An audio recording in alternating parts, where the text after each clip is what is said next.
Les decía que para mí es un placer poder compartir con ustedes, a pesar de que estoy desde acá, desde Cuba.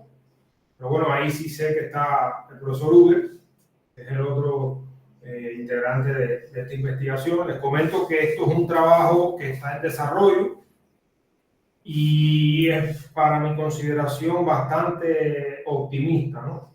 Ponerle el título de función pseudoalatoria a esto que estamos desarrollando y en el momento en que estamos es un poco optimista, pero bueno, es la dirección lo que consideramos que importa y hemos encontrado vemos esperanza en poder continuar con esta línea y finalizar en un resultado interesante. En el caso de las funciones pseudodelatorias, lo primero que surgió respecto al tema fue el trabajo de Nahor y Ringel, donde ellos en el año 1997 se dieron cuenta que podían convertir la función pseudodelatoria que ellos habían diseñado utilizando la teoría de números y podían convertirla en un protocolo donde fuese interactivo y se evaluara de manera inconsciente. Eso, a través de los siguientes años, ha abierto una gran cantidad de aplicaciones de las funciones pseudodelatorias inconscientes que se puede ver en la derivación de claves basadas en contraseña, en el acuerdo de clave basado en contraseña también, password hardening, los CAPTCHA, imposible de rastrear, acuerdo de clave homomórfico y últimamente intersección de conjunto seguro. En el caso de la criptografía no conmutativa, que es la que se basa principalmente en estructuras algebraicas como semigrupo, grupo o anillos que no son conmutativos, tenemos ejemplos de algunas estructuras que se han utilizado para desarrollar algún que otro criptosistema. Por ejemplo, los grupos de Thomson, los grupos policíclicos, los grupos de Grigorchuk y los grupos de matrices. Esta área de investigación surge aproximadamente a inicios del siglo, es decir, entre finales del siglo XX y principios del siglo XXI, y hay investigaciones al respecto en esa área. Por ejemplo, la que tenemos referenciada ahí en el pie de página, dan una reseña bastante interesante de qué es lo que hay en la dirección relacionada con la criptografía basada en grupos no conmutativos, especialmente en esta era donde la computación cuántica está teniendo un especial interés. Uno de los problemas que ponen los investigadores, el caso de Ramón Flores y Pedro Badey, está en la posibilidad de profundizar en los problemas que se utilizan para desarrollar los criptosistemas en esta área y también en ampliar el rango de aplicaciones que tenga la criptografía no conmutativa, porque inicialmente se propusieron principalmente algoritmos de intercambio de claves y algún que otro criptosistema. Fuera de ese espectro ha habido poco desarrollo porque se han centrado principalmente en garantizar, es decir, en la selección de los grupos que le iban o que le daban o que le brindan una seguridad criptográfica al criptosistema. En particular, en este trabajo nosotros vamos a lidiar con un problema específico que se deriva en esos tres que tienen en pantalla, ¿no? Que es lo que se conoce como el problema del conjugador, uno de los tres problemas propuestos por Lane allá por la década de 1920, y que define que dado un grupo G y dos elementos X y Y, determinar si existe un elemento Z tal que el valor de Y sea el inverso de Z por X por Z. Eso se conoce como el problema del conjugador y un problema de decisión. Ese problema de decisión, que fue el originalmente propuesto por Dehn, desde el punto de vista computacional, luego generó el correspondiente problema de búsqueda, que viene siendo, bueno, si ya existe, si se sabe que existe el problema, si se sabe que existe el conjugador, Bueno, lo próximo es encontrar. Existirá un algoritmo que me permita, dado dos elementos conjugados en un grupo G, determinar el conjugador. Ese es el problema fundamental que nosotros utilizamos en esta propuesta y es uno de los más utilizados en las investigaciones relacionadas con la criptografía basada en grupos desde sus inicios en la primera década del siglo, principalmente relacionado con el grupo de trenza. Este problema de búsqueda de conjugador se puede restringir un poco más asumiendo que el conjugador va a estar en un subgrupo del grupo G en específico. Evidentemente, el problema restringido es un poco más difícil que el problema general en el aspecto de que uno puede resolver el problema general, pero no encuentra el elemento conjugador en el subgrupo. De lo contrario, si resuelve el problema restringido, es decir, encuentra un elemento del subgrupo, bueno, está resolviendo también el problema general. De esa manera un poco informal se puede relacionar los dos problemas. El objetivo que nosotros perseguimos entonces es buscar vincular estas dos áreas. Por un lado, diseñar un protocolo que implemente una función pseudo-aleatoria inconsciente y verificable utilizando grupos no conmutativos. La función pseudo-aleatoria inconsciente se define como un protocolo interactivo entre un servidor que posee una clave secreta K y un cliente con una entrada X que permite calcular la salida de una función pseudo-aleatoria evaluada en la entrada X del cliente. Al finalizar el protocolo, el cliente obtiene la salida de la función pseudo-aleatoria y es inconsciente porque el cliente no tiene ninguna información sobre la clave secreta del servidor y el servidor no tiene información sobre la entrada del cliente ni la salida de la función pseudo-aleatoria. Si a este protocolo nosotros le agregamos la posibilidad de verificar la información del servidor para evitar que el servidor cometa algún tipo de trampa o haga algún tipo de trampa que pueda llegar a estimar la entrada del cliente o la salida de la función pseudo-aleatoria, se utiliza el protocolo o se agrega la propiedad de verificabilidad, que viene siendo como establecer un protocolo de conocimiento cero, donde el servidor hace función del probador y el cliente hace función de verificador. Si el protocolo de verificar termina con éxito, bueno, entonces el cliente arma el resultado de la función pseudo-aleatoria. En este caso aparecen algunas definiciones bastante informales de las diferentes operaciones que se puede hacer en el protocolo en general y que vamos a ver en la siguiente diapositiva cómo se materializa eso a la propuesta que nosotros estamos desarrollando. En este caso, nosotros partimos de un grupo general. Hasta este momento podemos asumir que el grupo general, después vemos al final cómo vamos a materializar eso y por qué tenemos que materializarlo.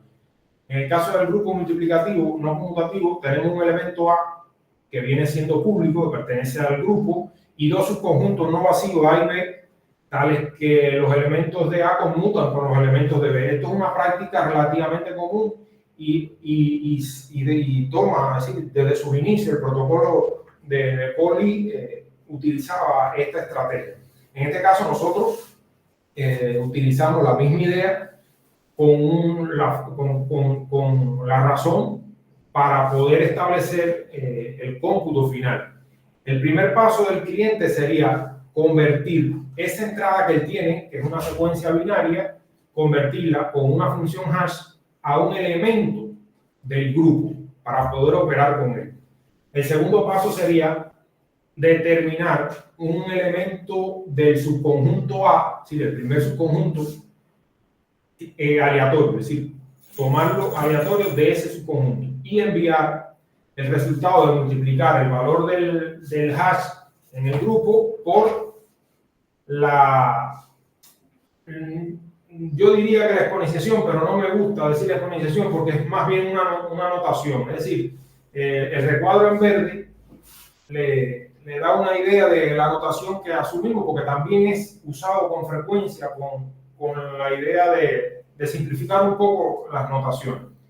Sería multiplicar el elemento que yo tengo al aplicar el hash por la operación de conjugación de A, que es la información pública, por el valor aleatorio del cliente R que se mantiene secreto. Al darle ese valor Y al servidor, bueno, el servidor evalúa o conjuga ese valor Y que le mandó el cliente con su clave K. Inicialmente, que se me pasó decirlo, el servidor envía el commit de su clave K, que no es otra cosa que conjugar el valor público por su clave. Ese valor C viene siendo como la función de commit, que como lo que yo estoy haciendo es conjugando, bueno, ahí está el problema, ¿no? El problema de la búsqueda del conjugador. Si el problema es difícil, bueno, el valor de C no me aporta información sobre la clave K. El último paso sería, ya después de que el servidor le devuelve la conjugación de Y por su clave privada, bueno, sería utilizar una función hash, una segunda función hash, que me concatena el valor de X, que viene siendo la entrada de la función pseudolatoria, y la operación Z por el inverso de C conjugado por R. El valor de R lo generó el cliente en el segundo paso y él lo conoce, y el valor de C es el commit que le mandó el servidor. El valor de Z es lo que obtiene en la última parte. Ese protocolo viene siendo como un experimento después de habernos estudiado esas dos propuestas. La propuesta de Stanislas Arecki y de Hugo Krasik, que establece la forma de cómo diseñar este tipo de protocolos utilizando el logaritmo discreto. Es lo que viene siendo como los protocolos que utilizan doble hash. El problema en ese primer artículo es el problema que matemático utiliza, el problema del logaritmo discreto. En el caso del segundo artículo es una variación del primero, pero adaptándolo al entorno postcuántico, utilizando específicamente la criptografía basada en el lápiz, una propuesta interesante porque se basa en el problema RLWE, es decir, Ring Learning Error. Muy interesante la propuesta y nosotros las adoptamos, ¿no?, como idea para poder extrapolar esto al entorno de la criptografía basada en grupos no conmutativos. El protocolo funciona como tal cuando uno mapea y simplifica utilizando las propiedades de la conjugación. Se da cuenta que el valor que el cliente evalúa, bueno, es X conjugado por K. Ahora, ¿qué pasa con X conjugado por K? ¿Por qué yo le decía al inicio que era algo optimista? Bueno, es algo optimista, ¿por qué razón? Porque lo que yo esperaría o lo que yo quisiera es que esa función fuera realmente pseudo aleatoria. Si esa función fuese pseudo aleatoria, completamente cerraríamos el ciclo, ¿no? Pero lograr demostrar que la función es pseudo aleatoria en un grupo tan genérico, hasta ahora mismo no hemos restringido en qué grupo estamos trabajando, es una tarea que me parece bastante difícil, para no decirle imposible. Por lo tanto, lo tenemos ahí en un cuadro en rojo como la justificación de que el protocolo funciona, pero de que nos falta el trabajo en esa dirección. Si nosotros a ese protocolo, con esa misma secuencia de pasos, le agregamos un protocolo de conocimiento cero que nos permite, que le permite al servidor probar que utilizó el mismo conjugador en el paso 1 y en el paso 3, bueno, estamos dotando a la función pseudolatoria con un mecanismo de verificabilidad.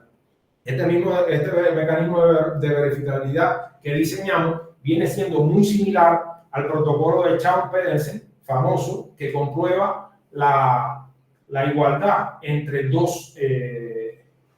la igualdad del exponente entre logaritmos, es decir, dos valores del logaritmo discreto. Nosotros hicimos una idea similar donde el probador conoce el testigo, es decir, conoce el valor de X, que viene siendo como el conjugador común, y los valores públicos de Y1, G1, Y2 y G2, que vienen siendo los pares conjugados. En el caso del verificador solamente tiene acceso a los pares conjugados. Al funcionar de manera similar que el protocolo de Chamus-Pedersen, la única problemática que tiene este protocolo que está diseñado aquí es que el espacio de retos del que dispone el verificador es muy reducido, nomás tenemos un bit para eso. Y esto implica que tengamos que ejecutar el protocolo varias veces para disminuir el error lo máximo posible para dar una seguridad a este tipo de protocolo, lo cual se puede hacer sin ningún tipo de problema. Nosotros, para diseñar este protocolo, primero, el trabajo que presentó Sibel y Deronoy y Raul sobre la autenticación, es decir, el Entity Authentication Chain, usando el grupo de trenza. Ahí hay un esquema que permite autenticar, que es muy similar a lo que nosotros hicimos. Lo que a nosotros aplicamos hoy fue extenderlo de forma tal que pudiéramos comparar el conjugador y no utilizarlo como autenticación en sí. Y viene siendo la misma idea, como les comentaba, que aplicó Chaum y Pedersen para probar la igualdad de logaritmo discreto.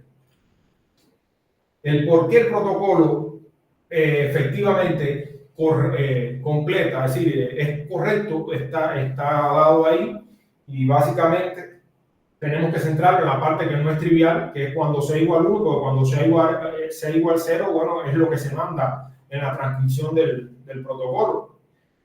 Cuando sea igual 1, se hace la transformación y podemos dar cuenta que la verificación pasa sin ningún tipo de problema cuando el verificador y el probador actúan de manera honesta. Ahora, nosotros tenemos que extender este protocolo de forma tal que nosotros podamos probar dos propiedades fundamentales, que es el Special Soundness y el Special Honest Verified Zero Knowledge.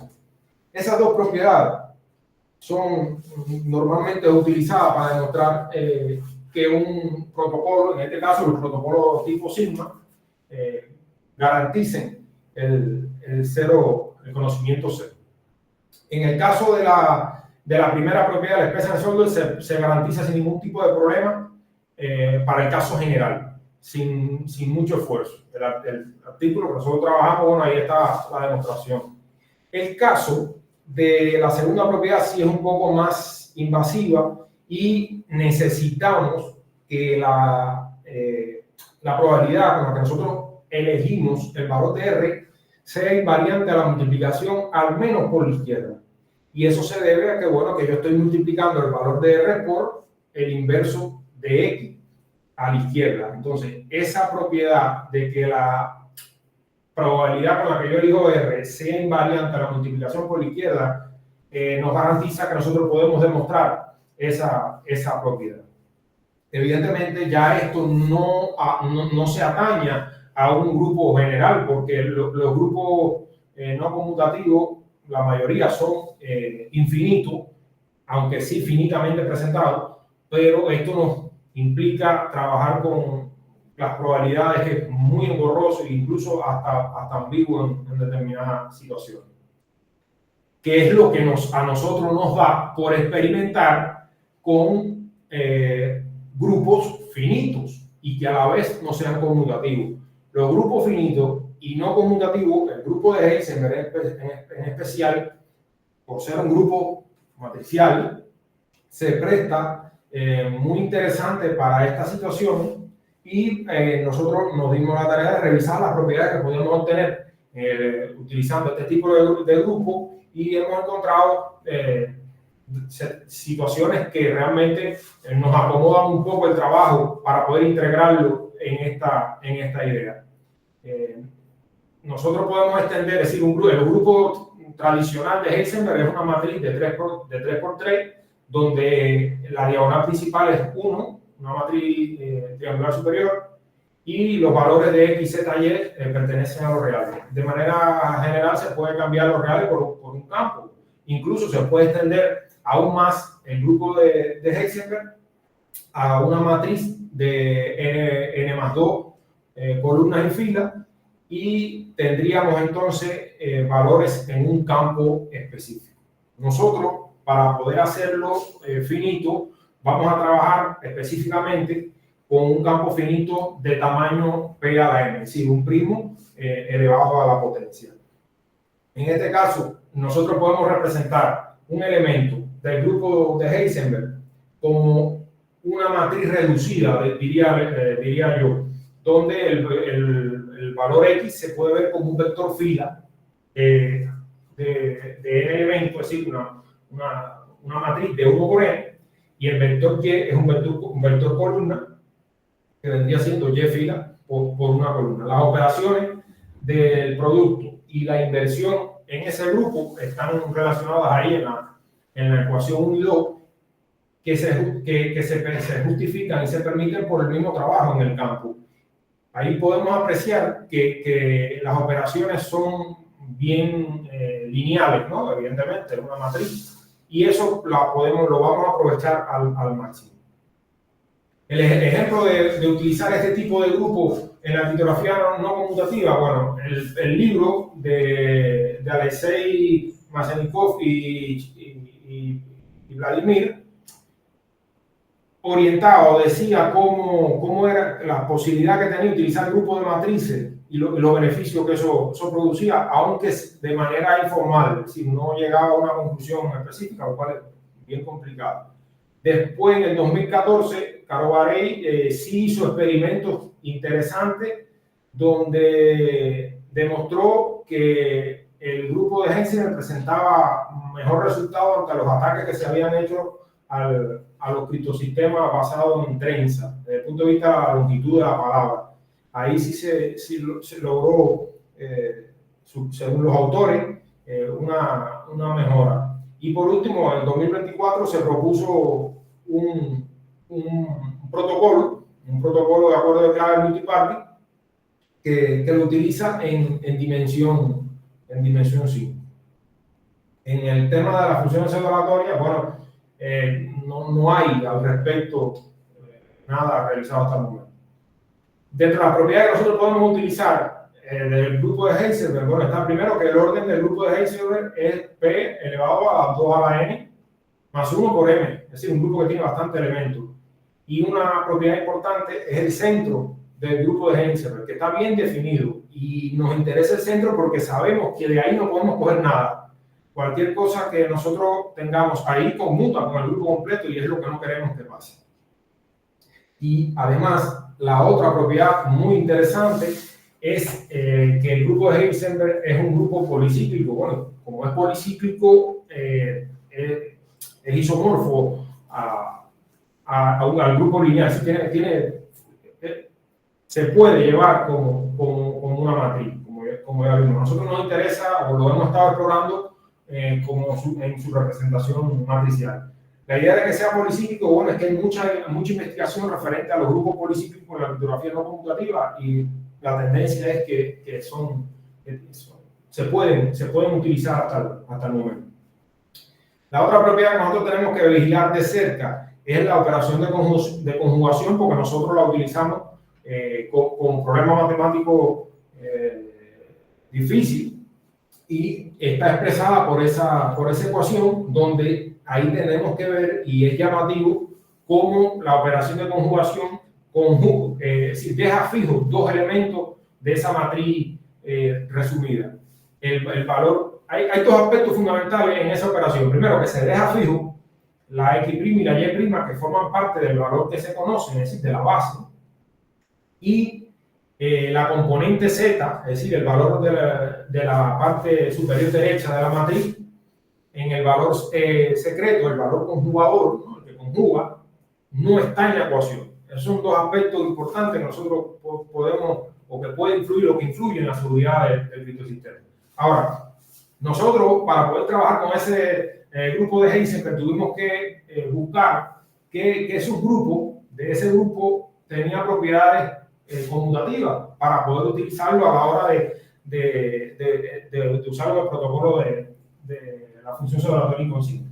Y resulta que bajo esas condiciones, si nosotros tenemos que para n mayor o igual que 2, lo cual nos garantiza que va a tener al menos 5 elementos, y el valor de x viene siendo un vector con todos sus componentes cero menos el último, y el valor de y, su primera componente diferente de 0 y el resto todo 0, se puede demostrar que el subconjunto A es un subgrupo conmutativo del grupo de Heisenberg. Al ser un subgrupo conmutativo, que también tiene bastantes elementos, porque podemos dar cuenta ahí que tiene, sí, la fuerza bruta con una buena selección de P y M no nos afecta. Podemos usarlo como fuente para el valor de R, el valor pseudo-aleatorio de R, y el valor de la clave K del servidor. La otra propiedad importante del grupo de Heisenberg es que la distribución uniforme en el grupo es invariante a la multiplicación por la izquierda y por la derecha. Esto se da porque estamos trabajando en un grupo finito, en un campo finito, y bueno, las operaciones matriciales son lineales. Es muy importante esta condición porque mayormente nosotros trabajamos con la distribución uniforme, es lo que perseguimos, ¿no? Para una mayor seguridad. Ahora, como trabajo futuro, estamos enfocados primeramente en la parte más importante, ¿no? Sí, tenemos grandes, ¿cómo decirlo? Estamos casi seguros de que la función f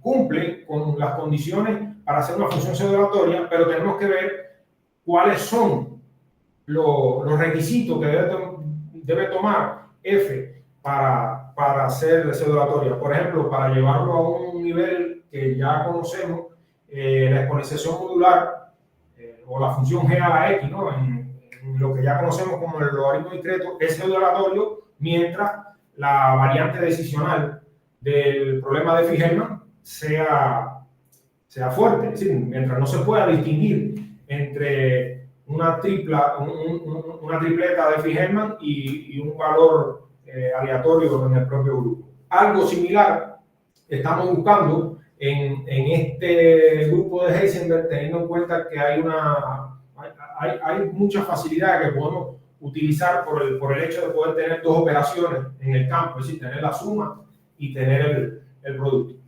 Por último, como segundo aspecto a trabajar, que ya hemos tenido algún tipo de avance ahí, es optimizar el protocolo de la igualdad del conjugador, ampliando el espacio de reto. Si ampliamos el espacio de reto, tenemos que hacer menos rondas, esto es muy importante. Y esto lo podemos hacer analizando que la conjugación es considerada una acción del grupo sobre sí mismo, y por lo tanto podríamos explotar ahí algunas ideas nuevas relacionadas con MPC de G que han surgido ahora recientemente.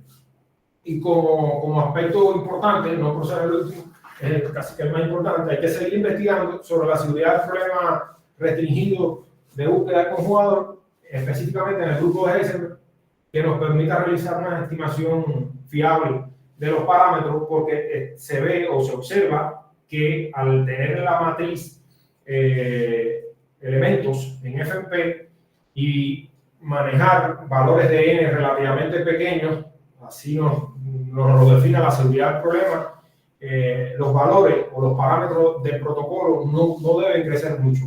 Eso a costa de que las operaciones, como son productos y sumas de vectores o de matrices, son relativamente bueno, esto es lo que yo les tenía preparado. Cualquier pregunta que tengan, me la pueden hacer sin ningún tipo de problema.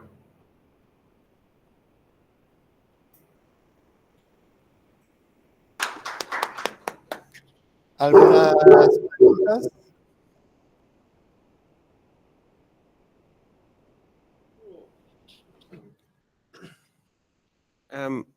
Yo solo tengo unas dudas. Cuando mostraste las funciones pseudo-aleatorias inconsistentes al comienzo, mencionabas que podías usar funciones hash en algún momento. Solo tengo la duda de si tienen que cumplir algún parámetro en específico o puedes agarrar realmente cualquier función hash. el uso de la función hash en el protocolo es para, en un futuro, es decir, cuando terminemos la investigación completa, poder demostrar la seguridad del protocolo utilizando el modelo del oráculo oratorio. Las condiciones que deben tener las funciones de hash son las mismas que debe tener una función hash segura. No hay una condición específica como tal especial para la función hash que vamos a utilizar. Ahora mismo no tenemos una restricción específica a lo mejor en el futuro teniendo que ver, sí, cuando aparezcan ataques o si aparecen ataques nuevos al problema en el grupo específico de Heisenberg, bueno, a lo mejor tendríamos que apretar un poquito la función, por lo menos la primera, la función hash 1, que es la que devuelve un valor del grupo, pero específicamente la función hash 2 no creo que tenga o que haga falta ponerle restricción alguna como tal, porque viene siendo como agrupar o Ok. Y solo por duda, ¿es posible usar la misma función hash o todavía no han visto o explorado eso? ¿O a fuerza son dos funciones siempre distintas?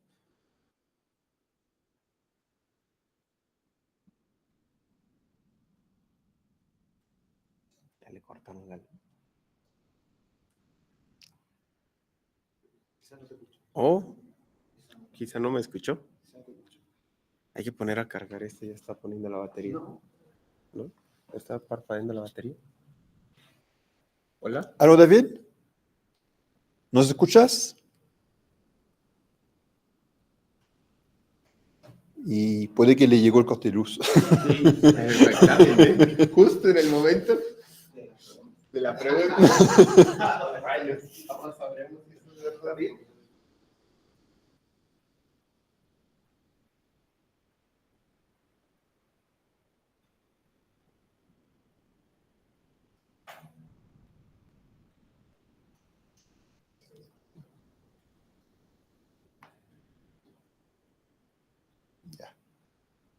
Bueno, luego dar la charla al menos. Quizás un poco menos de preguntas, pero...